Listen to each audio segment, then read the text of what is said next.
रहमान रहीम अस्सलाम वालेकुम। आज हम दूसरा पार्ट स्टार्ट करने जा रहे हैं ड्रग्स अफेक्टिंग हेमाटोलॉजी सिस्टम। ठीक है, इसका ये दूसरा पार्ट है। पहले पार्ट में हमने हेपरिन वारफरिन वगैरह के बारे में पढ़ा था। में हम स्टार्ट करेंगे with the platelets, anti platelets. ठीक है, एंटी प्लेटलेट्स क्या है, नाम से ही पता चलता है कि प्लेटलेट्स की जो फंक्शन है, जो उसका काम है, उसको कम करने के लिए हम जो मेडिसिन या जो ड्रग्स वगैरह यूज़ करते हैं that are anti platelets. Platelets का काम क्या है, जाके ब्लीडिंग को रोकना, क्लॉट करवाना। ठीक है, किसी जगह से बहुत ज़्यादा खून बह रहा हो तो वहाँ पे खून को रोकना, ठीक है, ताकि ज़्यादा ब्लीडिंग ना हो। अब हम जब ऐसे ड्रग्स, ऐसे मेडिसिन यूज़ करते हैं कि वो जाके प्लेटलेट के काम को बंद कर सकें, उसके फंक्शन को बंद करें। ठीक है, इसको हम क्या कहते हैं, एंटी प्लेटलेट्स। ये क्या करते हैं कि प्लेटलेट प्लग जो है उसके फॉर्मेशन को, प्लेटलेट प्लग का मतलब ये है कि प्लेटलेट जहाँ पे जाके जमा होते हैं, ठीक है, उसके फॉर्मेशन को, उसके जमा होने को क्या करते हैं, डिक्रीज़ कर देते हैं। क्यों? क्योंकि by decreasing the responsiveness of platelets to various stimuli, मतलब प्लेटलेट्स जो भी स्टिमुली आएगा बाहर से, ठीक है, उसको रिस्पॉन्स नहीं करेगा, उसको रोकेगा नहीं। ठीक है, that would cause them to stick and combine together on a vessel wall, ताकि वो जाके किसी भी वेसल के दीवार पे कंबाइन हो, स्टिक हो वहाँ पे, तो वो उनको ये काम करने नहीं देंगे। नीचे जो भी आपको ड्रग्स बताए गए ये सारी एंटी प्लेटलेट्स है, जैसे एस्पिरिन है, पैराडेमोल है। ठीक है, ये बहुत सारे जितने भी आपको बताए गए ना, ये सारी एंटी प्लेटलेट ड्रग्स है और आपको इनके कम से कम 2-3 नाम पता होने चाहिए। का मैकेनिज्म ऑफ एक्शन क्या है कि these agents inhibit the aggregation of platelets in the clotting process, मतलब ये क्या करते हैं कि एग्रीगेशन, जमा होना, जो प्लेटलेट जमा होते हैं उसको बंद कर देते, जमा नहीं होने देते, by blocking receptor side on the platelet membrane, preventing platelet to platelet interaction. मतलब वही प्लेटलेट टू प्लेटलेट इंटरेक्शन जो होता है कि प्लेटलेट एक दूसरे के साथ इंटरेक्शन में आते हैं, एक दूसरे के साथ कंटेक्ट में आते हैं और जाके किसी भी जगह पे जहाँ पे ब्लीडिंग हो रही हो उस जगह पे जाते हैं। लेकिन जब वो वहाँ पे जाते हैं तो वो उनके दरमियान वो इंटरेक्शन नहीं हो पाती और वो अपना काम नहीं कर पाते। ठीक है, और इसी तरह ब्लीडिंग टाइम जो है वो प्रोलॉन्ग हो जाता है, मतलब ब्लीडिंग वो हो रही होती है या जो खून है उसका बहाव चल रहा होता है। इसी तरीके से ये काम करते हैं कि इन दोनों के दरमियान या प्लेटलेट्स के दरमियान जो इंटरेक्शन होता है, जो कंटैक्ट होता है, वो नहीं हो पाता जब हम ये ड्रग्स लेते हैं। ठीक है, और इसी तरह जो ब्लीडिंग टाइम है वो ज़्यादा हो जाता है, प्रोलॉन्ग हो जाता है। इसके क्लिनिकल इंडिकेशंस क्या है, मतलब कब कब आप ये दे सकते हो किसी भी पेशेंट को, तो कोई भी पेशेंट जो कि मायोकार्डियल इन्फार्क्शन का पेशेंट है, जिसको हम एमआई कहते हैं, मतलब जिसके हार्ट के वॉल्स ब्लॉक हो रहे हैं या कहीं पे क्लॉट आ रहा है, ठीक है, तो उनको हम देते हैं ताकि वो क्लॉट ना हो। या फिर कोई स्ट्रोक का पेशेंट है, स्ट्रोक का मैंने ऑलरेडी आपको बता दिया, तो वाले पेशेंट को देते हैं, एमआई वाले पेशेंट को देते हैं। तो बार बार एमआई का मसला आता है, ठीक है, मायोकार्डियल इन्फेक्शन का, हार्ट अटैक जिसको हम कहते हैं, ठीक है, तो उनको हम देते हैं। और those with transient ischaemic attack, transient ischaemic attack क्या होता है कि brief episode of neurological dysfunction है, मतलब इसमें आपके जो न्यूरॉन्स होते हैं वो डिसफंक्शन हो जाते हैं, वो अपना काम सही से नहीं करते और उससे क्या होता है कि आपकी जो ब्लड सप्लाई है ब्रेन तक वो इंटरप्ट हो जाती है। उसी सिचुएशन में भी स्ट्रोक होता है, तो ऐसे पेशेंट को भी हम एंटी प्लेटलेट्स देते हैं ताकि उनके ब्रेन के जो वेसल्स है, जो आर्टरीज है, वो ब्लॉक ना हो और ब्रेन तक ब्लड आसानी से पहुंच सके, तो उनको स्ट्रोक वगैरह नहीं होगा। या इसके अलावा in patient with graft to maintain its patency, अक्सर ऐसा होता है कि बॉडी के किसी एक जगह पे कोई ज़ख्म आ जाता है, ऑर्गन डैमेज हो जाता है, ठीक है, तो हम क्या करते हैं कि किसी दूसरी जगह से कोई भी वेसल, कोई भी ऑर्गन, कोई भी मसल वगैरह निकालते हैं बॉडी के हेल्दी एरिया से और उसी इन्फेक्टेड एरिया पे क्या करते हैं, रिप्लेस करते हैं। इसको हम क्या कहते हैं, ग्राफ्टिंग। ठीक है, तो अगर किसी मरीज़ के साथ ऐसा है कि उनका जो है ग्राफ्टिंग हुआ है, ठीक है, वो ग्राफ्ट के साथ है, तो उसको भी हम ये देते हैं ताकि उस अफेक्टेड जगह पे जो है वो ब्लड क्लॉट ना हो, वहाँ तक ब्लड आसानी से और सही पहुँचती रहे, तो वो जगह क्या होगी कि मतलब अपना काम सही करेगी, क्योंकि वहाँ पे ग्राफ्टिंग हुई है। ठीक है, तो इसलिए हम उनको ये एंटी प्लेटलेट्स देते हैं। इसके अलावा जो इसके एडवर्स इफेक्ट है या साइड इफ़ेक्ट्स है वो क्या क्या है कि ब्लीडिंग, ये तो मोस्ट कॉमन है, ठीक है। ब्लीडिंग हो सकती है, गम ब्लीड हो सकते हैं, गैस्ट्रिक ब्लीडिंग हो सकती है, टेरी स्टूल्स, ये तो मैंने आपको बता दिया था कि अंदर जब स्टमक में और इंटेस्टाइन में ब्लीडिंग होना शुरू हो जाती है, ठीक है, तो स्टूल जो है वो टेरी कलर के मतलब ब्लैक लाइक हो जाते हैं, ठीक है। CNS पे भी मुख्तलिफ़ किस्म के इफेक्ट हो सकते हैं, जैसे कि हेडेक, डिजीनेस एंड वीकनेस, ठीक है। स्किन पे आपका आ सकता है पेटेशिया, पिन लाइक स्ट्रक्चर्स होते हैं, जैसे कि हमारे स्किन पे ना मुख्तलिफ़ किस्म के दाने, राउंड टाइप स्पॉट्स आ जाते हैं, ठीक है, हमारे स्किन पे, इसको हम कहते हैं पेटेशिया। ब्रूजिंग की इसको कहते हैं, अंदर कोई इंजरी हुई बॉडी के अंदर और उससे खून बाहर लीक आउट होना शुरू हुआ, इसको हम ब्रूजिंग कहते हैं। एलर्जी तो सबको पता है, ठीक है। इसके अलावा एस्पायरिन टॉक्सिसिटी, अगर एस्पायरिन आप बहुत ज़्यादा लेते हो, जैसे कि वो क्या है, एक एंटी प्लेटलेट है, ठीक है, तो उससे क्या होता है, टिनाइटस हो जाता है कि एक कान में या दोनों कानों में क्या होगा कि आपको मुख्तलिफ़ किस्म की आवाज़ें आना शुरू हो जाएगी, आपको जो है रिंगिंग लाइक वो चीज़ें आएंगी और आपको आवाज़ें आना शुरू हो जाएंगी आपके कान, मतलब जब आप एस्पायरिन ज़्यादा लेते हो ना, उसकी टॉक्सिसिटी हो जाती है तो आपको टिनाइटस का मसला होता है, ठीक है। एज ए नर्स आपकी क्या रिस्पॉन्सिबिलिटी है, क्या क्या कंसिडरेशंस आपको करनी चाहिए, तो आपको पता होना चाहिए जब भी आप किसी पेशेंट को एंटी प्लेटलेट्स देने जा रहे हो तो आपको ये पता होना चाहिए कि ये पेशेंट इससे एलर्जिक तो नहीं है या सेंसिटिव तो नहीं है, ठीक है।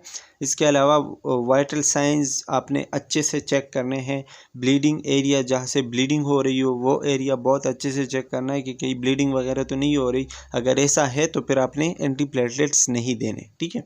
खाने के साथ देना है, खाने के साथ हम इसका मतलब ये होता है कि जैसे ही खाना खाया आपने ड्रग दे देना है, ठीक है। इसके अलावा आपने उसका ब्लीडिंग टाइम जो है वो देखना है, क्लॉटिंग टाइम देखना है, प्लेटलेट काउंट वगैरह, ये सारी चीज़ें आपने मोनीटर करनी है, देखनी है। एज ए नर्स ये आपकी रिस्पॉन्सिबिलिटी है। इसके अलावा आपने पेशेंट को बताना है कि इलेक्ट्रिक रेज़र आपने नहीं यूज़ करना, कॉन्टैक्ट स्पोर्ट्स मतलब ऐसी चीज़ें नहीं, स्पोर्ट्स वगैरह नहीं खेलने जिसमें आप दूसरे के साथ जो है वो कांटेक्ट में आ जाते हो, जैसे कि फुटबॉल हो गया, ठीक है, एक दूसरे के साथ मतलब धक्के मारते हैं लोग, गिर जाते हैं, ठीक है, तो ये चीज़ें, ऐसे स्पोर्ट्स आपने नहीं खेलने जिसमें ब्लीडिंग का ख़तरा हो, ठीक है। इसके अलावा ब्लीडिंग अचानक हुई या कोई इंजरी हुई तो उस टाइम आपने क्या करना है, प्रेशर अप्लाई करना है, ठीक है, उस जगह पे। और अगर आपको कानों में कुछ मतलब टिनाइटस है, कानों में आवाज़ें सुन रहे हो आप, आवाज़ें आना शुरू हो जाती हैं, तो उसके लिए भी आपने मतलब मरीज़ को चेक करना है और जो उसका आगे ट्रीटमेंट हो वो करना है। ये एज ए नर्स आपकी रिस्पॉन्सिबिलिटी है। तो अनदर क्लास है हमारे पास, that is the thrombolytics. Thrombolytics ये भी नाम से ही आपको पता चलेगा और ये भी बहुत आसान है। थ्रोम्बोलाइटिक्स का मतलब होता है, थ्रोम्बो हम कहते हैं क्लॉट को, लाइटिक्स हम कहते हैं तोड़ना, ठीक है।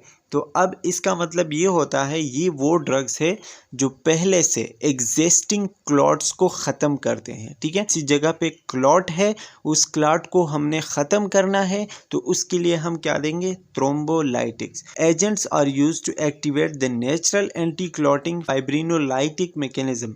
बॉडी के अंदर एक नेचुरल मैकेनिज्म है क्लॉट को तोड़ने का, जिसको हम क्या कहते हैं, एंटी क्लॉटिंग फाइब्रिनोलाइटिक मैकेनिज्म, जिसमें फाइब्रिन, जैसे कि हमने पहले पढ़ा था कि फाइब्रिनोजिन जो है वो फाइब्रिन में कन्वर्ट होता है और फाइब्रिन जो है वो क्लॉट कॉज करवा देता है, लेकिन इसमें वो उल्टा है। फाइब्रिनोजिन जो है उसको ख़त्म करेगा, ठीक है, फाइब्रिन को ख़त्म करेगा तो वो क्लॉट जो है वो होगा नहीं, क्लॉट भी ख़त्म हो जाएगा उसके साथ। To convert plasminogen to plasmin, ये भी मैंने आपको बता दिया था हेपरिन वाले में, अगर आपने वो नहीं देखी वो वीडियो तो ज़रूर देख लें।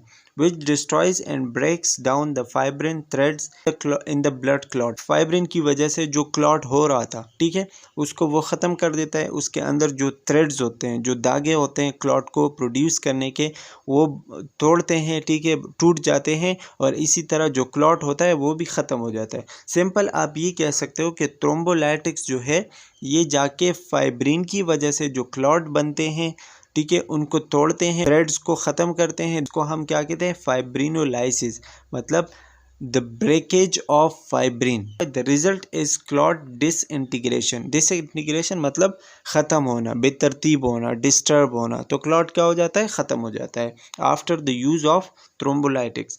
इसमें कुछ आपको कॉमन ड्रग्स बताई गई हैं जैसे कि स्ट्रेप्टोकाइनेज, यूरोकाइनेज, टिश्यू प्लाज्मिनोजेन, ठीक है, एनेस्ट्रीप्लेज, रेटिप्लेज। ये क्या है?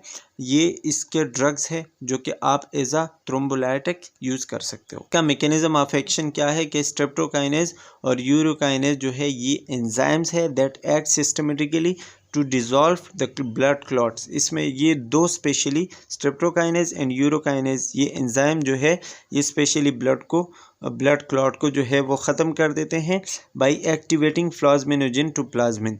ये मतलब फाइब्रिन के उल्टा काम करते हैं। फाइब्रिन का मैंने बता दिया था कि फाइब्रिनोजेन फाइब्रिन में कन्वर्ट होता है और ब्लड क्लॉट कॉज करवा देता है, लेकिन प्लाज्मिनोजेन जो है ये प्लाज्मिन में जब कन्वर्ट होता है तो ब्लड क्लॉट को ख़त्म करवा देता है, ठीक है। ये फाइब्रिन के उल्टा काम करता है। तो ये जो स्ट्रेप्टोकाइनेज है और यूरोकाइनेज है ये प्लाज्मिनोजेन को प्लाज्मिन में कन्वर्ट करता है और प्लाज्मिन जाके ब्लड क्लॉट को डिसमिस कर देता है, ख़त्म कर देता है। क्लिनिकल इंडिकेशंस क्या है, मतलब कब कब आप इसको यूज़ करते हो? तो मायोकार्डियल इन्फार्क्शन मतलब हार्ट अटैक के पेशेंट्स को दे सकते हो, ठीक है, ताकि उनका क्लॉट ना हो हार्ट में। पल्मोनरी एम्बोलिज्म वही के जो लंग्स तक जो आर्टरीज वगैरह जाते हैं अगर उनमें कोई क्लॉट है तो उनको ख़त्म करने के लिए इस्तेमाल करते हैं। थ्रोम्बो एम्बोलिक स्ट्रोक वो होता है वेन में किसी जगह पे क्लॉट है। पेरिफेरल आर्टरियल थ्रोम्बोसिस किसी आर्टरी में फेरेफ्रीज की जो आर्टरीज होती है वहाँ पे है। मुख्तलिफ़ किस्म के आईवी हम लगाते हैं ना, आईवी, ठीक है, तो उसकी वजह से अगर किसी जगह पे क्लॉट बन रहा हो या वेन जो है क्लॉट हो रहा हो तो उसके लिए हम देते हैं ये थ्रोम्बोलाइटिक्स। एडवर्स इफेक्ट इसके क्या क्या है कि हाइपोटेंशन वगैरह हो सकती है, ठीक है, कार्डियोवास्कुलर सिस्टम पे इसके इफ़ेक्ट ये है कि हाइपोटेंशन मतलब लो ब्लड प्रेशर होगा, ठीक है। डिसरिथमियाज ये होगा कि आपके हार्ट का जो रिदम है कभी तेज़ होगा कभी स्लो होगा, ठीक है, मतलब टेकीकार्डिया ब्रेडिकार्डिया में बंदा जा सकता है। हेमाटोलॉजिकल इफेक्ट क्या होगा, मतलब ब्लड पे क्या इफेक्ट होगा कि ब्लीडिंग ज़्यादा हो सकती है, ये मोस्ट कॉमन इफेक्ट है। हेडेक हो सकता है, नोज़िया, फ्लश, रेश, फीवर, ये तो कॉमन है, ठीक है। एलर्जिक रिएक्शन होता है स्पेशली स्ट्रेप्टोकाइनेज और यूरोकाइनेज से, इससे ज़्यादा क्योंकि इसमें थ्रोम्बोलाइटिक्स में ये ज़्यादा यूज़ होते हैं इसलिए इसके साइड इफ़ेक्ट भी बहुत कॉमन है, इससे एलर्जी होती है। और मोस्ट कॉमन इफ़ेक्ट जो है वो क्या है, हेमरेज के ब्लीडिंग बहुत ज़्यादा होती है। इम्प्लीमेंटेशन पे अगर आते हैं, इम्प्लीमेंटेशन का मतलब होता है कि किसी भी मरीज़ को जब आप ये देंगे तो उसमें फिर आप क्या क्या चीज़ें जो है वो देखेंगे, किन किन चीज़ों का ख्याल रखेंगे। तो साइंस ऑफ ब्लीडिंग देखेंगे कि क्या क्या उसको ब्लीडिंग वगैरह तो नहीं हो रही कि कहीं माउथ से या रेक्टम से ब्लीडिंग तो नहीं हो रही। हेमाटूरिया का मतलब होता है कि यूरिन में ब्लड आना, यूरिन में ब्लड तो नहीं आ रहा। एपिस्टेक्सिस नोज से ब्लड आना। इकाइमोसिस ये भी बता दिया था कि स्किन के अंडरनीथ ब्लीडिंग होती है और उसकी वजह से स्किन का जो कलर है वो पेल हो जाता है, ठीक है, मतलब डिसकलरेशन आ जाती है स्किन में। इसके अलावा हैव अवेलेबल एंटीडोट का मैंने बता दिया था कि थ्रोम्बोलाइटिक्स किसी जगह पे थ्रोम्बोलाइटिक्स तो आमतौर पर हम ब्लड को क्लॉट को ख़त्म करने के लिए यूज़ करते हैं, लेकिन इसके उल्टा अगर हमें चाहिए कि किसी जगह पे क्लॉट बनवाना है, ठीक है, तो फिर हम एंटीडोट इसका यूज़ करते हैं। और वो कौन से इम्यूनोकेप्रोइक एसिड है, ठीक है, ये है थ्रोम्बोलाइटिक्स के एंटीडोट। ये भी पता होना चाहिए कि एंटीडोट कौन सा है, किस ड्रग का कौन सा एंटीडोट है, ये पेपर में आ सकता है, एमसीक्यूज़ में ये पूछा जा सकता है। इसके अलावा इमरजेंसी के लिए ब्लड आपके पास होना चाहिए अगर मतलब किसी बंदे को ज़रूरत पड़े, ठीक है, पेशेंट को। इसके अलावा पेशेंट को आपने बताना है स्मोक नहीं करना, इलेक्ट्रिक रेजर वगैरह, वही बात है कि टूथब्रश सॉफ्ट यूज़ करना है। किसी जगह पे जो है ब्लीडिंग हो जाए तो 5 से 10 मिनट के लिए वहाँ पे प्रेशर अप्लाई करना है। स्किन का ख्याल रखना है, ओरल का ख्याल रखना है और ज़्यादा से ज़्यादा इस बात का ख्याल रखना है कि वेनी पंक्चर ना हो। वेनी पंक्चर मतलब कि आपने वेंस को पंक्चर नहीं करना है, ज़्यादा से ज़्यादा वो आपने आईवी वगैरह नहीं पास करने कि जगह जगह पे आपके वेन ज़ख्मी हुए हो, तो आपने ऐसा नहीं करना है, ठीक है। इसके अलावा इवॉल्वेशन क्या है कि आपने मेडिसिन के इफ़ेक्ट को चेक करना है। इवॉल्वेशन में आप यही करेंगे कि जिस काम के लिए आपने मेडिसिन दी थी वो काम हुआ या नहीं। जैसे कि थ्रोम्बोलाइटिक्स का इवॉल्वेशन हम देखते हैं, तो थ्रोम्बोलाइटिक्स के इवॉल्वेशन में हम क्या देखते हैं कि ब्लड क्लॉट को ख़त्म करने के लिए हम दी थी ना ये थ्रोम्बोलाइटिक्स, तो फिर हम ये देखेंगे कि क्लॉट ख़त्म हुआ, क्लॉट टूट गया या नहीं, ठीक है। अब जो है हमें बताया जा रहा है the agents to treat bleeding. अब कुछ ऐसी चीज़ें हैं जिनको हम ब्लीडिंग के लिए इस्तेमाल करते हैं, मतलब किसी जगह पे बहुत ज़्यादा ब्लीडिंग हो रही हो तो फिर हम कौन कौन सी चीज़ें इस्तेमाल करते हैं ताकि ब्लीडिंग को हम रोक सकें, वहाँ पे क्लॉट बन सके, ठीक है। और क्या करें कि ज़्यादा ब्लीडिंग ना हो, उसके लिए हम कौन कौन सी चीज़ें इस्तेमाल करते हैं। तो इसमें सबसे पहले इम्यूनोकेप्रोइक एसिड एंड ट्रांएग्जामिक एसिड, ये 2 एसिड्स है जो कि हम इस्तेमाल करते हैं ब्लड को क्लॉट करने के लिए। अभी तक हम पढ़ रहे थे क्लॉट को ख़त्म करने के लिए जो ड्रग्स यूज़ कर रहे थे, अभी हम पढ़ रहे हैं क्लॉट को बनवाने के लिए, क्लॉट की फॉर्मेशन करने के लिए, ठीक है, ये ड्रग्स हम इस्तेमाल करते हैं। दीज आर फाइब्रिन स्टेबलाइजर्स, मतलब ये कौन से ड्रग्स हैं, फाइब्रिन को स्टेबलाइज करने वाले, स्टेबल करने वाले। फाइब्रिन का मैंने बता दिया था जो क्लॉट करवाते हैं। फाइब्रिन क्या है, क्लॉट करवाने वाली चीज़ है।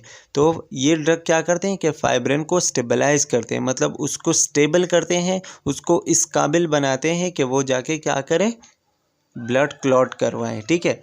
तो ये क्या करते हैं, फाइब्रिन को स्टेबलाइज करते हैं, वो जाके ब्लड क्लॉट करवा देते हैं। नाम पता होना चाहिए, इम्यूनोकेप्रोइक एसिड एंड ट्रांएग्जामिक एसिड, ठीक है। अच्छा, इसके अलावा ये 2 तो हो गए। Next one is protamine sulphate. This agent antagonises the anticoagulant effect of heparin. Heparin को हम देते थे ब्लीडिंग को ज़्यादा करने के लिए, पतला करने के लिए, ठीक है, ब्लड को। तो ये उसके इफेक्ट को ख़त्म करने के लिए हम देते हैं। प्रोटामीन सल्फेट जो है ये हेपरिन के इफेक्ट को कम करने के लिए, ख़त्म करने के लिए हम देते हैं। It is derive from fish testis and as high and arginine content. Fish के टेस्टिस से लेते हैं, ठीक है, मतलब ये जिस चीज़ से बनते हैं। और इसमें अर्जिनिन ग्वानिन वगैरह जो होते हैं, ठीक है, इसमें ज़्यादा होते हैं। इसका जो स्ट्रक्चर होता है, the positive charge interacts with the negative charge of heparin. इसका जो पॉजिटिव चार्ज होता है प्रोटामीन सल्फेट का, वो जाके हेपरिन के नेगेटिव चार्ज के साथ मिल जाता है, इंटरेक्शन में आ जाता है, ठीक है। और इसी तरीके से वो एक दूसरे के इफेक्ट को ख़त्म कर देते हैं, तो वहाँ पे क्या होता है, स्टेबल हो जाता है, और इसी तरीके से ब्लीडिंग जो है वो रुक जाती है। इसके अलावा जो नेक्स्ट एजेंट है दैट इज़ विटामिन के। विटामिन के जो है ये भी हम ओरल एंटीकोगुलेंट्स के इफेक्ट को ख़त्म करने के लिए इस्तेमाल करते हैं, मतलब हेपरिन वारफरिन के इफेक्ट को ख़त्म करने के लिए हम इस्तेमाल करते हैं। लेकिन क्या है कि इसका रिस्पॉन्स स्लो है, मतलब ये स्लो काम करता है, तकरीबन इसको 24 आवर्स चाहिए होते हैं काम करने के लिए, ठीक है। इमीडिएट हेमोस्टेसिस और bleeding control is required. Fresh frozen plasma should be ordered by the physician. लेकिन अगर हमें जल्दी असर चाहिए, हमें जल्दी चाहिए कि ब्लीडिंग को रोकें, ठीक है, तो उसके लिए हम फिर फ्रेश फ्रोजन प्लाज्मा यूज़ करते हैं, ठीक है। The next one is anti hyperlipidaemics. Hyperlipidaemics का मतलब क्या होता है, हाइपर हम कहते हैं ज़्यादा होना, इंक्रीज़ होना, लिपिडेमिक्स मतलब लिपिड की तादाद।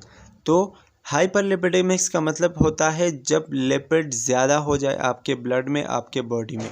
और एंटी हाइपरलिपिडेमिक्स उसके उल्टा होगा, मतलब हाइपरलिपिडेमिक को कम करने के लिए, मतलब लिपिड्स की तादाद को कम करने के लिए हम जो ड्रग्स यूज़ करते हैं दैट आर एंटी हाइपरलिपिडेमिक्स। नीचे आपको जितने भी ड्रग्स बताए गए हैं ना, ये सारे एंटी हाइपरलिपिडेमिक्स है, ठीक है। लिपिड्स का लेवल अगर एलिवेट हो गया, इंक्रीज़ हो गया, तो उसको कम करने के लिए हम ये ड्रग्स यूज़ करते हैं। इसका मैकेनिज्म ऑफ एक्शन क्या है, स्टेटिन्स का। स्टेटिन्स ये भी उसी में आता है एंटी हाइपरलिपिडेमिक्स में, ठीक है। ये क्या करते हैं, these agent inhibit the enzyme HMG। HMG enzyme जो है, जैसे कि मैंने आपको बताया, hydro oxy methyl glutaryl CoA reductase in the synthesis of cholesterol. Cholesterol जो प्रोड्यूस करते हैं ना, वो HMG CoA की वजह से प्रोड्यूस होता है। तो जब हम स्टेटिन्स लेते हैं तो स्टेटिन्स इस HMG की एक्टिविटी को बंद करवा देते हैं, कम करवा देते हैं, तो वो कोलेस्ट्रॉल को नहीं प्रोड्यूस करते। जब कोलेस्ट्रॉल नहीं प्रोड्यूस होंगे तो लिपिड की तादाद भी ज़्यादा नहीं होगी, ठीक है। By inhibiting the important enzyme in cholesterol production in the liver, the statins decrease the plasma concentration. इसके अलावा जो स्टेटिन्स है वो प्लाज्मा के कंसनट्रेशन को भी डिक्रीज़ कर देते हैं। जो LDL है, लोअर डेंसिटी लिपिड्स है, ठीक है, उनको इंक्रीज़ कर देते हैं, और HDL जो हाई डेंसिटी लिपिड्स है उनको थोड़ा सा इंक्रीज़ कर देते हैं। ये कौन करता है ये काम, स्टेटिन्स। स्टेटिन्स क्या करते हैं कि सबसे पहले तो HMG CoA को जो है उनको बंद कर देते हैं ताकि ज़्यादा कोलेस्ट्रॉल प्रोड्यूस ना हो, ठीक है। फिर वो क्या करते हैं कि प्लाज्मा की कंसंट्रेशन को भी जो है वो कम कर देते हैं ताकि उसकी वजह से भी कोलेस्ट्रॉल की तादाद ज़्यादा ना हो। एलडीएल और एचडीएल ये लिपिड्स के टाइप्स हैं, ठीक है।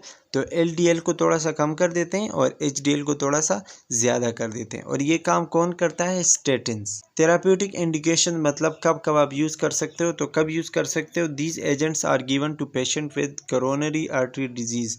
किसी बंदे को कोरोनरी आर्टरी डिजीज़ हो, मतलब आर्ट्रियल डिजीज़ हो, ठीक है। एंड हाइपरलिपिडेमिया, या किसी बंदे की जो है लिपिड्स की तादाद ज़्यादा हो बॉडी में, लिपिड्स बहुत ज़्यादा हो, लिपिड्स कंसनट्रेशन, या फिर हाइपर कोलेस्ट्रोलीमिया का मतलब कि कोलेस्ट्रॉल की तादाद बहुत ज़्यादा है, ठीक है। तो उन पेशेंट को हम स्टेटिन्स वगैरह देते हैं, और ये स्पेशली हाइपरलिपिडेमियाज में बहुत ज़्यादा काम करते हैं। थेराप्यूटिक इंडिकेशन इसके ये है। Next one is the anti anaemics. Anaemia के बारे में आपको पता होगा। एनीमिया हम कहते हैं लोअर कंसंट्रेशन ऑफ हीमोग्लोबिन या लोअर कंसंट्रेशन ऑफ ब्लड की कमी आना, हीमोग्लोबिन की कमी आना। खून की कंसंट्रेशन को ज़्यादा करने के लिए, हीमोग्लोबिन को ज़्यादा करने के लिए हम क्या देते हैं? आयरन प्रिपरेशंस देते हैं, मतलब आयरन देते हैं, क्योंकि ब्लड में आयरन होता है। आयरन नहीं होगा तो एनीमिया होगा, ठीक है। इसलिए हम आयरन देते हैं ताकि एनीमिया ख़त्म हो, या फिर ईपोएटिन देते हैं। अब ये चीज़ें क्या है, आगे पढ़ते हैं। Iron is important for haemoglobin formation, मतलब आयरन जो है बहुत ज़्यादा इंपॉर्टेंट है। आप किसी बंदे को आयरन दोगे तो उसकी ब्लड फॉर्मेशन या हीमोग्लोबिन फॉर्मेशन ज़्यादा हो जाती है। हीमोग्लोबिन भी ब्लड के अंदर होता है, ठीक है। अगर हीमोग्लोबिन ज़्यादा होगा तो उसके साथ साथ ब्लड भी ज़्यादा होगा, ब्लड ज़्यादा होगा तो हीमोग्लोबिन भी ज़्यादा होगा, ठीक है। तो आयरन हम देते हैं ब्लड को इंक्रीज़ करने के लिए। फिर इसमें मुख्तलिफ़ किस्म के प्रिपरेशंस आती हैं, मतलब ड्रग्स आती हैं, जैसे कि फेरस सल्फेट है, फेरस फ्यूमरेट है, और फेरस ग्लूकोनेट है, ठीक है। ये साइड इफ़ेक्ट्स क्या क्या हो सकते हैं? यूजुअली जीआईटी पे जो इसके साइड इफ़ेक्ट है वो है डायरिया, वोमिटिंग, इपीगैस्ट्रिक पेन है, मतलब स्टमक पेन वगैरह हो सकता है, अल्सर हो सकता है इसकी वजह से, और डार्कनिंग ऑफ स्टूल्स होता है बंदे का, वो डार्क हो जाता है आयरन की वजह से। और आयरन जब आप ज़्यादा लेते हैं, ये स्टूल इसकी वजह से डार्क होता है, लेकिन ये कोई मसला नहीं है, बिल्कुल नॉर्मल है। जब आप आयरन छोड़ देंगे तो स्टूल बिल्कुल नॉर्मल हो जाता है। Liquid preparation can stand the teeth. अगर आप आयरन को एज ए लिक्विड लेते हो तो फिर आपके जो टीथ है वो उन पे वगैरह दाग धब्बे वगैरह आ सकते हैं, जो कि स्टेन कर सकते हैं टीथ को, ठीक है। And injectable iron can cause tissue discolouration.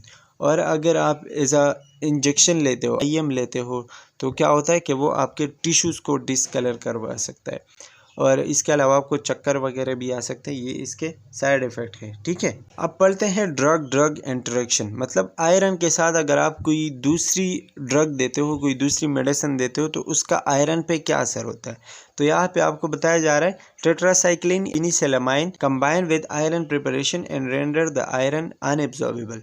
अगर आप ये आयरन के साथ ये दोनों देते हो एक साथ, तो फिर ये आयरन को एब्जॉर्ब नहीं होने देते, और आयरन जो है अनएब्जॉर्ब रहता है। तो वो आप ले तो लेंगे, मतलब बॉडी में चला तो जाएगा, लेकिन एब्जॉर्ब नहीं होगा आपके बॉडी के अंदर, तो अपना काम नहीं करेगा, ठीक है। एंटासिड्स के साथ या सिमेटिडीन के साथ अगर आप लेते हो तो भी आयरन एब्जॉर्प्शन की कमी होगी, और इफेक्ट जो है वो नहीं होगा इसका। फूड कैन इम्पेयर, या इसको अगर आप खाने के साथ लेते हो तो भी सही से नहीं होगा। But they should be taken with iron reduce GI discomfort, या कभी कभी आप ये खाने के साथ ले भी सकते हो, क्योंकि अगर आप ये ऐसे लेते हो विदाउट खाना, ठीक है, तो क्या होता है कि ये आपको जीआईटी में मसले करवा सकते हैं, मतलब वोमिटिंग, नोज़िया वगैरह करवा सकते हैं। लेकिन अगर खाने के साथ लेते हो तो ये चीज़ें कम होंगी, ठीक है। Containing food, coffee, tea, eggs are not given with iron, मतलब अगर जिस चीज़ में मिल्क हो, जैसे कि चाय, कॉफ़ी या एग्स वगैरह, ठीक है, इनके साथ अगर आप आयरन देते हो तो भी आयरन एब्जॉर्प्शन में डिले हो सकता है, मसले आ सकते हैं। इसके अलावा इम्प्लीमेंटेशन पे अगर आप आते हो, जब आप दोगे मरीज़ को तो किन किन चीज़ों का ख्याल रखोगे? मरीज़ को आप ये बताओगे आयरन रिच फूड, मतलब ऐसे खाने हैं जिसमें आयरन बहुत ज़्यादा हो, जैसे कि लीन मीट हो गया, एग हो गया, ठीक है, ड्राई बीन्स, लीफी वेजिटेबल्स, जो ताज़ा सब्जियां वगैरह होती हैं ना, वो ज़्यादा खाने हैं, ठीक है। उसमें क्या होता है कि आयरन ज़्यादा होते हैं। के साथ आप लोगे तो जीआई डिस्कम्फर्ट जो होंगे, मतलब जो मसले होंगे जीआईटी के, वो कम होंगे, ठीक है। If increase absorption is necessary. अच्छा, अगर आपको आयरन ज़्यादा लेना है, ज़्यादा ज़रूरत है बॉडी को, तो फिर आप खाने के दरमियान दोगे किसी भी एक गिलास पानी या एक गिलास खाने के दरमियान, खाने के बाद या खाने के पहले नहीं, खाने के दरमियान, ठीक है। It is best to offer citrus juices because this vitamin C, अगर इसके साथ आप कड़वी चीज़ें जैसे कि विटामिन सी, सिट्रस फूड जो होते हैं ना, जैसे कि लीमू, माल्टा और ये मिर्ची वगैरह, ठीक है, मतलब जो सिट्रस फूड होता है ना, जो कड़वी चीज़ें होती हैं, अगर आप वो लेते हो तो वो अच्छा है आयरन के लिए, क्योंकि वो क्या करते हैं कि आयरन की एब्जॉर्प्शन को इंक्रीज़ करवा देते हैं। Instruct the patient to swallow the whole tablet and remain upright. अच्छा, फिर आपने पेशेंट को ये बताना है कि जो भी टेबलेट है वो पूरा आपने क्या करना है, निगलना है, और फिर 30 मिनट के लिए आपने बिल्कुल सीधा बैठना है ताकि वो अपनी जगह तक पहुंच सके और आपको कोई इज़ोफेगल करोजन ना हो, मतलब इज़ोफेगस के कोई मसले आपको ना हो या फिर कोई रिफ्लेक्स ना हो, ठीक है, कोई भी मसले मतलब जीआईटी के कोई मसले ना हो। तो आयरन के टेबलेट लेने के बाद आपने 30 मिनट तक बिल्कुल सीधा बैठना है। Do not administer iron together with और within 1 hour of ingesting tetracycline. अच्छा, अगर आपने किसी मरीज़ को ये ड्रग्स दे दिए जैसे कि टेट्रासाइक्लिन, एंटासिड्स, मिल्क या मिल्क कंटेनिंग जो भी चीज़ें हैं, ठीक है, तो आपने उसके साथ या उसके 1 घंटे के अंदर अंदर उसको आयरन नहीं देने, क्योंकि वही बात है, एब्जॉर्प्शन सही से नहीं होगी। अपने पेशेंट को बताना कि फ्लूइड इंटेक ज़्यादा करें, ठीक है, मतलब पानी ज़्यादा पिए, जूस पिए, और इसके अलावा फाइबर रिच फूड, मतलब ऐसी चीज़ें खाएं जिसमें फ़ाइबर ज़्यादा हो। अगर आपको कंस्टिपेशन का मसला हो रहा है, ठीक है, आयरन की वजह से, तो फिर आप फाइबर रिच फूड जो है वो खाओगे, ठीक है। अपने पेशेंट को ये बताना है कि अगर ये आयरन के टेबलेट्स बच्चों तक पहुंच गए, ठीक है, जैसे कि हर दवाई पे लिखा होता है ना कि बच्चों के पहुंच से दूर रखें, तो इसलिए आपने पेशेंट को भी ये बताना है कि अगर आपने ये बच्चों से दूर रखना है, क्योंकि अगर ये बच्चों तक पहुंच गए तो आयरन के अंदर कुछ पॉइजनिंग चीज़ें भी होती है, ठीक है। तो इसके अलावा emphasize that the therapeutic effect of iron therapy may not be apparent until several weeks, मतलब कुछ हफ्तों तक शायद इसके अलामात या इसका जो ट्रीटमेंट है वो आपको नज़र ना आए, मतलब आप लोगे आयरन टेबलेट्स वगैरह जो भी ट्रीटमेंट होती है, लेकिन आपका शायद ट्रीटमेंट उतनी जल्दी ना हो, कई हफ्तों तक, ठीक है। तो आपने परेशान नहीं होना, क्योंकि इसका ट्रीटमेंट डिले भी हो सकता है, इसके असरात जो है वो बाद में वाज़ेह हो सकते हैं। तो अगर स्टार्ट से ही आपके ऊपर वो असर ना करे, उसका ट्रीटमेंट ना हो। अच्छा जी, if injecting a parenteral iron preparation inject deep IM, अगर आप पेरेंटरली देते हो, ओरली नहीं देते, तो फिर आपने डीपली मतलब बिल्कुल डीप आईएम देना है और जेड ट्रैक मेथड को फॉलो करना है।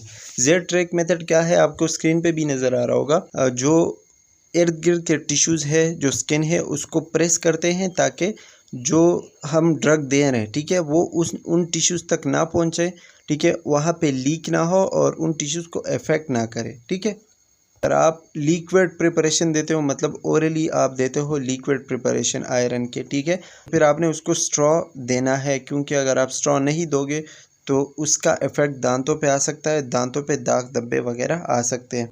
इसके अलावा आपने पेशेंट को ये बताना है कि अगर आपके स्टूल जो है वो ब्लैक हो, ग्रीन हो, तो ये कोई ख़तरे की बात नहीं है, आपने घबराना नहीं है, क्योंकि ये क्या है कि मतलब आयरन की वजह से ऐसा हो सकता है, ये कोई अलार्मिंग सिचुएशन नहीं है, मतलब कोई ख़तरे की बात नहीं है, ये सिर्फ दवाई का वो साइड इफ़ेक्ट है, ठीक है। एवाल्वेशन पे अगर आप आओगे, एवाल्वेशन में आपने ड्रग का इफ़ेक्ट देखना है कि कितने हद तक आपके ड्रग ने काम किया, जैसे कि मरीज़ को कोई थकान वगैरह फ़ील नहीं हो रही हो, ठीक है, या इसके अलावा उसका जो स्किन कलर है वो सही हो, पेल ना हो, जर्द ना हो, एंड विद हीमोग्लोबिन रिज़ल्ट्स, जो आपका हीमोग्लोबिन था, मतलब आयरन हम क्यों देते थे, हीमोग्लोबिन के तादाद को पूरा करने के लिए देते थे ना, तो इसलिए हम हीमोग्लोबिन की रिज़ल्ट को देखेंगे कि पूरा हुए या नहीं है, या फिर हमारा जितना डिज़ायर रेंज था वहाँ तक पहुँचा या नहीं।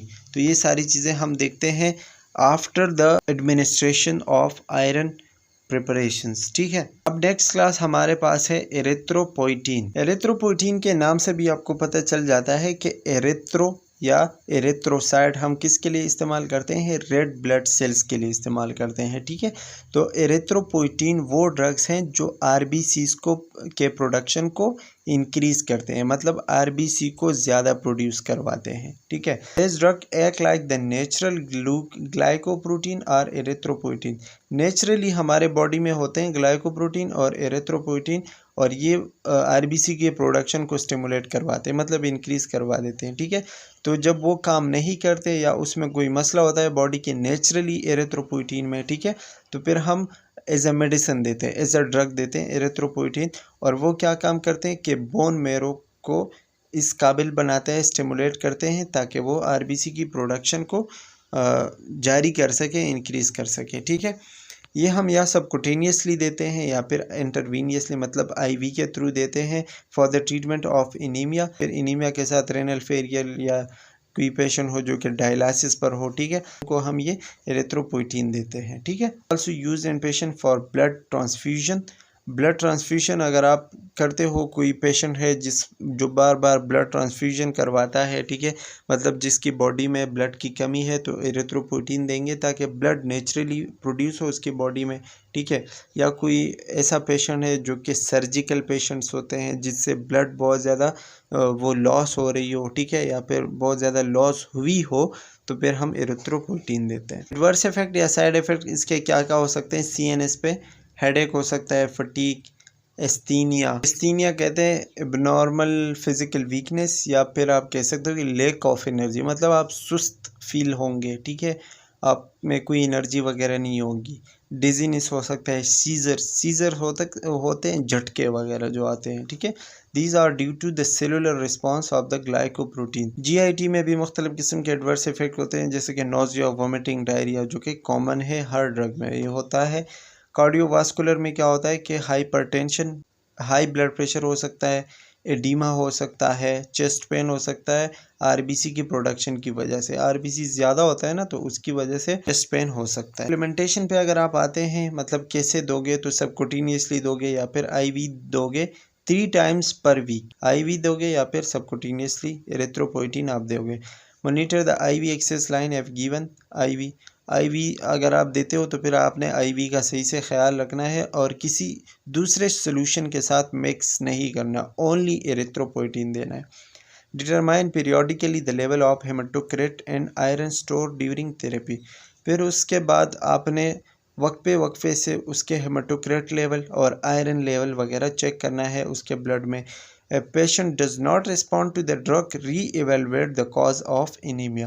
अगर उस ड्रग से पेशेंट का एनीमिया सही नहीं हो रहा या रिस्पॉन्स नहीं आ रहा, तो फिर आपने एनीमिया का काज दोबारा मालूम करना है कि किस कॉज की वजह से हो रहा है। शायद जिस कॉज के लिए आप एरिथ्रोपोइटीन दे रहे हो वो कॉज हो ही ना एनीमिया का, कोई दूसरा वजह हो, ठीक है, तो फिर आपने वो दोबारा चेक करना है और अगर ज़रूरत पड़े तो ड्रग को चेंज करवाना है।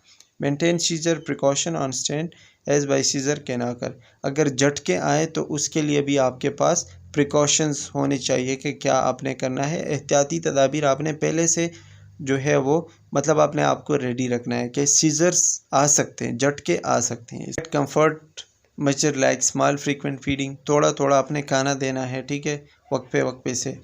पेन मेडिकेशन वगैरह देने अगर उसको हेडेक वगैरह हो रहा हो, ठीक है। तो इसके अलावा आपने हेल्थ टीचिंग देना है उसको कि अगर आपको लाइफ टाइम तक ये चीज़ें लेनी पड़े तो आपने क्या करना है, किस तरह आपने आपका ख्याल रखना है, ये सारी चीज़ें आपने उसको बतानी है, मतलब एक हेल्थ एजुकेशन आपने उसको देना है। इवाल्वेशन पे अगर आप देखोगे तो वही चीज़ें कि हेमोग्लोबिन को इंक्रीज़ करने के लिए, रेड ब्लड सेल को इंक्रीज़ करने के लिए हम देते हैं, तो आप वही देखोगे कि हेमोग्लोबिन इंक्रीज़ हुआ या फिर आरबीसी का जो प्रोडक्शन है वो ज़्यादा हुआ या नहीं, ये इसका इवाल्वेशन, ठीक है। And that's all about the haematological drugs. और यहाँ पे हमारा ये चैप्टर क्लोज हो जाता है। आई होप कि आपको अच्छे से समझ आ गया होगा। I have tried my best कि आप लोगों को समझा सकूं। सो इंशाल्लाह मिलते हैं नेक्स्ट वीडियो में, तब तक के लिए अपना ख्याल रखिए, मुझे अपने दुआओं में याद रखिए। अल्लाह हाफिज़।